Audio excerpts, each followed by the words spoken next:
Hey game makers! Welcome to the second devlog for Gaia's Melody Echoed Memories. 2? We're still working on that. Anyway, so progress. I've made absolutely no progress this month.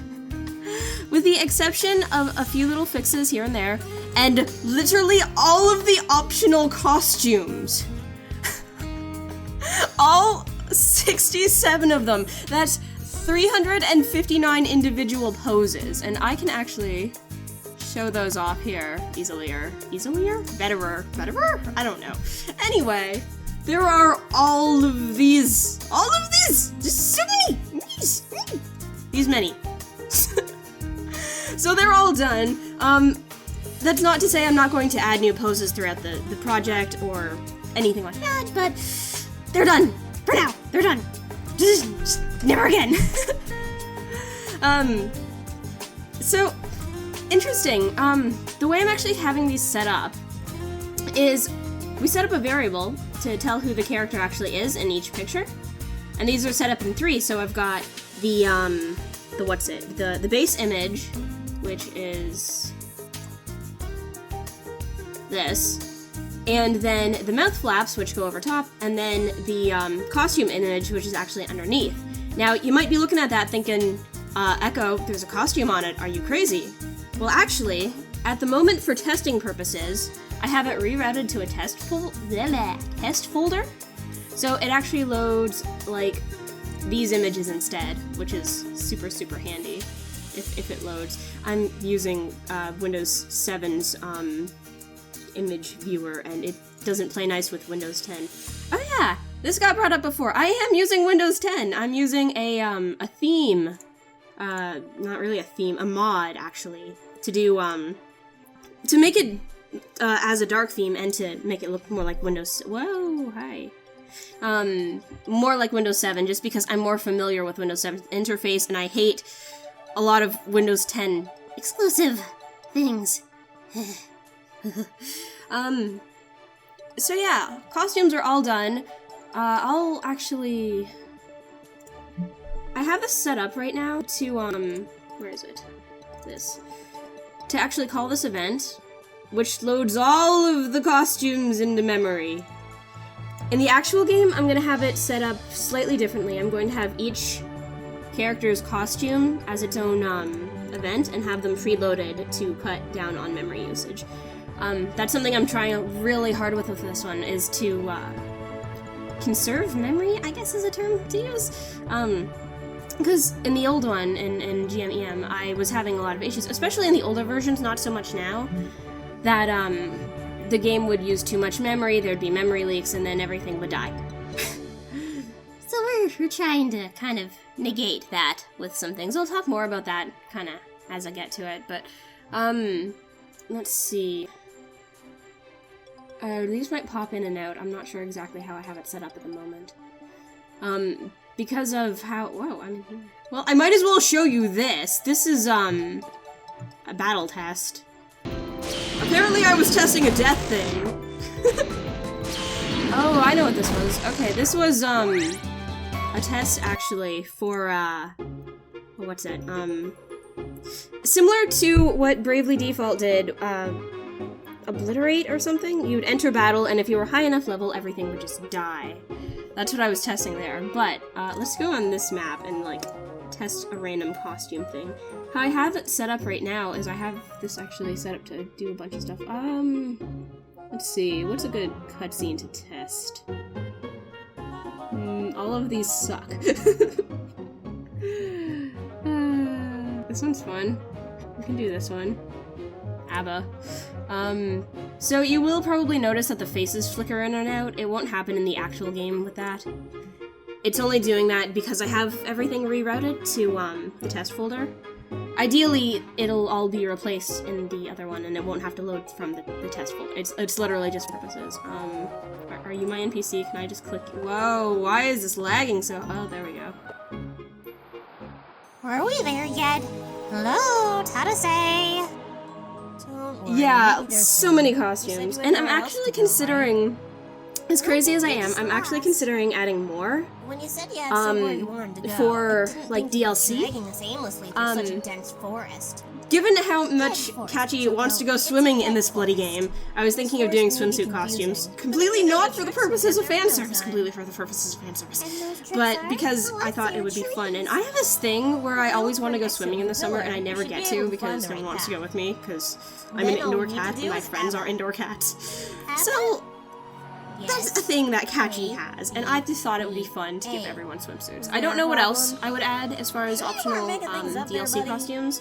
I'm gonna make costumes. How to get to my hometown? Costumes? Okay, we're just gonna go with costumes now.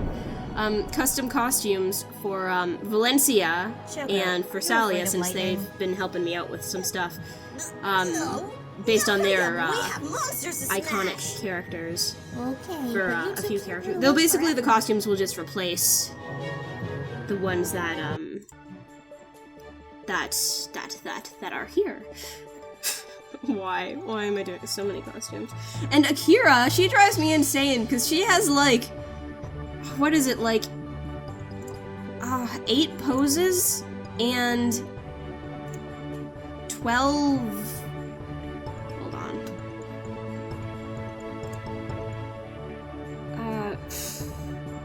Yeah, she's got like 20 different costumes and like 1, 2, 3, 4, 5, 6, 7, 8. Yeah, like 8 different poses. The rest of the characters have at most half that. It's insane. Something else actually that I had to do is recolor all of the mouth flaps. Let's see. So many mouth flaps. Basically, what had happened is I applied a sort of glow filter to all of my images. Oh, that one didn't take too long. Which you can see at the sides here. I used a Photoshop batch command that I made up that applied it to all of them, so it didn't take all that much time. But I knew it was going to cause discoloration with the mouth flaps.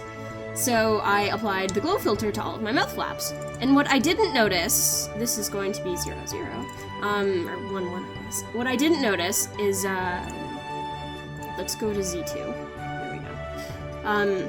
Again, what I didn't notice was the glow didn't exactly work on the mouth flaps as well, just based on how I have them set up. It would glow, but it would glow unusually. So, I actually had to go through all of these and, recolor them. And I had to do it manually because every attempt at a batch file I had set up for Photoshop didn't work. Like, replace color didn't exactly work, and selecting things didn't exactly work, so I just went through them all manually. But it's only like 2,000 minus about 600 because I didn't have to do the first section of graphics. I actually was able to clear all those without it making any difference, just based on how I had this set up. So that took like 2 days.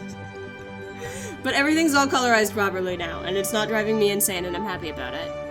Another thing you might have noticed in the, one of the recent videos is, that all of the text scrolling was actually lined up. I don't want alternate, I want GM1. There we go. We've actually implemented an auto, what do I have this called? Auto scroll text? Cutscene settings? Yeah, auto text skip. And what that does is it does the text automatically, so I don't have to. Oh, wait, I have to do with it.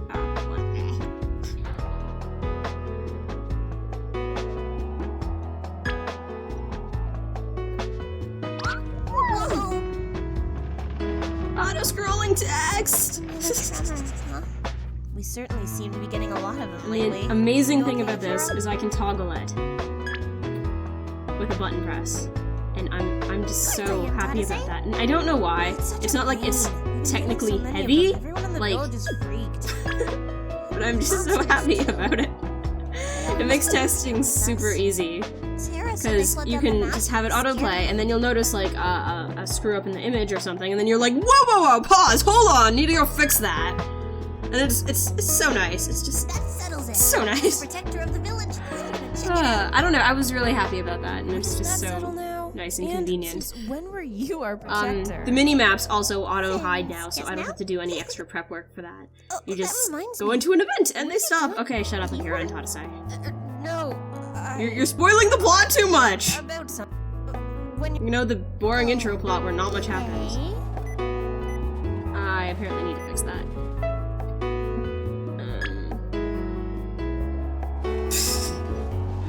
Anyway, yeah, it just goes away automatically.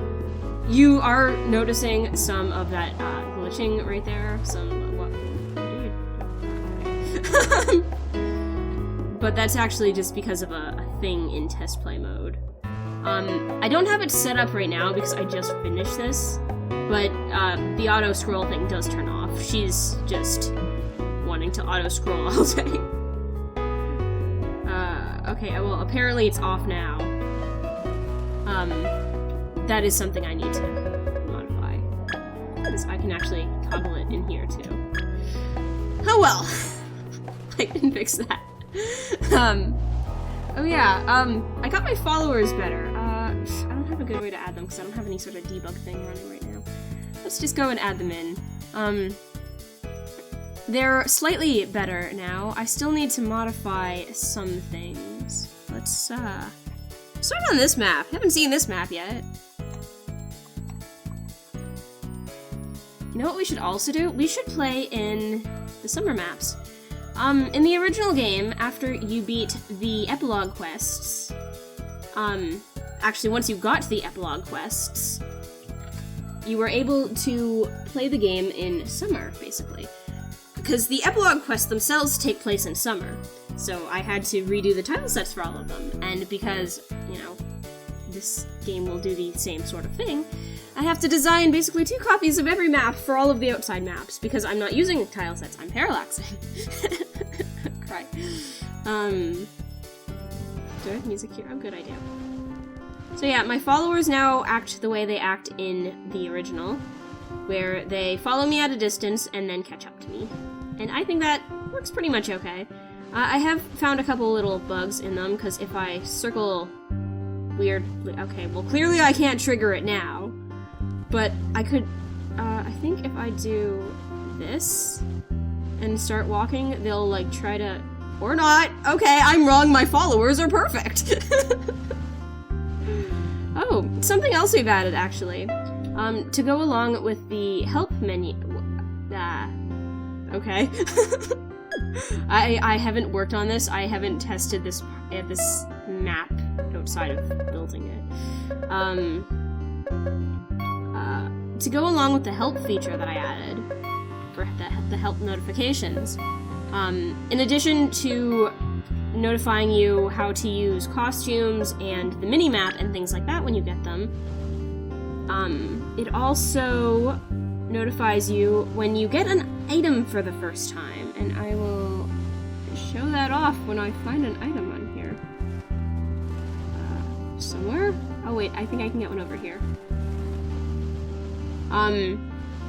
The epilogue quest map didn't actually load because I have to load it outside of this. Anyway, so yeah, it'll, I have auto speed on again. Ah!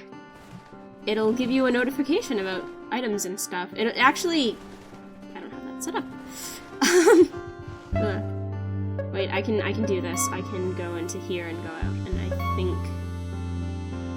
Maybe not. Hold on. Does epilogue switch need to be on? Yeah, okay. So it's gonna reload. So...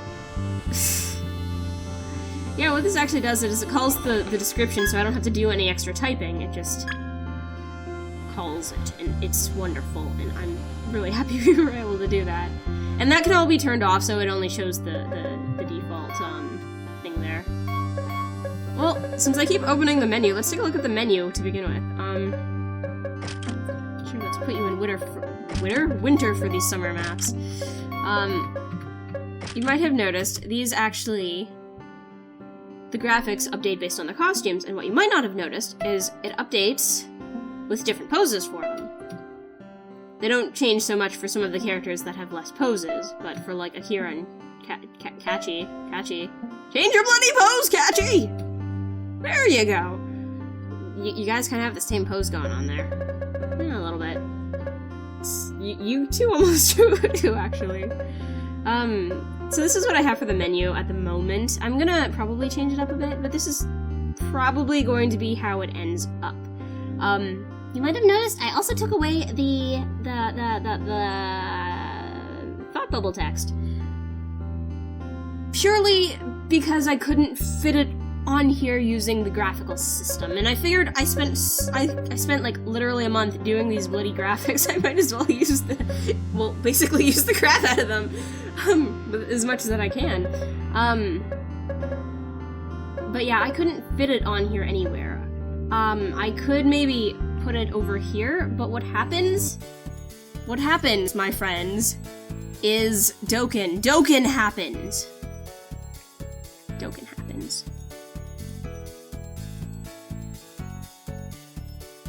Dokkan happens. If you played the first game, you might know Dokkan. He's very, very tall, and in the original, his head liked to get cut off by tables because he's just that tall that he can defy physics. I don't know.